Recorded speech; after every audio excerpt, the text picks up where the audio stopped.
বাবা 1 মাস হলো ইন্তেকাল করেছেন, শুনেছি মেয়েরা কবরস্থানে যেতে পারে না, কিন্তু আমার বাবার কোনো ছেলে সন্তান নেই, আমরা 2 বোন। এমন কোনো লোক নেই যে আমার বাবার কবর জিয়ারত করবে, আর দেখে শুনে রাখার লোক নেই, আমাদের কি করণীয়? বন্ধুয়া, আল্লাহ তালা আপনার বাবার প্রতি রহম করুন এবং তাকে জান্নাতুল ফেরদৌসের মেহমান হিসেবে কবুল করুন। আমরা মনে প্রাণে তার জন্য দোয়া করি। আল্লাহ রাব্বুল আলামিন আপনার বাবাকে মাগফিরাত নসিব করুন, আপনাদের শোককে আল্লাহ তালা সইবার মতো শক্তি সামর্থ্য দান করুন।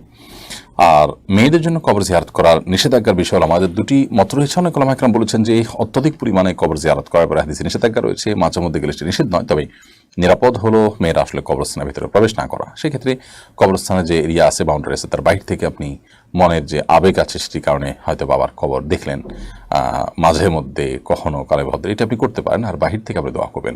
দোয়ার জন্য আসলে কবরের পাশে যেই দোয়া করতে হবে এটা কোনো জরুরি বিষয় নয়। সেই সাথে যদি কোনো ভিড় না থাকে লোকজনের, তাহলে সেক্ষেত্রে আপনি যদি নিজেকে কন্ট্রোল করতে পারেন, আপনি যান, যেহেতু আপনার অন্য কোনো লোকজন নাই, জাস্ট সালাম পেশ করলেন, সেটি অনেক ওলামাদের মতে, অনেক ইমামদের মতে জায়েজ আছে। তবে আমরা আগে যেটা বলেছি যে নিরাপদ হলো এক্ষেত্রে আপনি কবরস্থানে না গিয়ে দূর থেকে তার জন্য দোয়া করা এবং সালাম পেশ করা।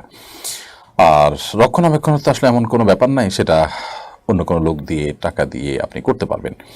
তো কবরস্থানে আসলে গিয়ে আমাদেরকে যে কবরের সমস্ত দায়ী দায়িত্ব পালন করতে হবে এবং আপনার পাশেই দাঁড়াতে হবে, না হলে তাদের হকে কোনো ত্রুটি হবে, ব্যাপার কিন্তু সেরকম না।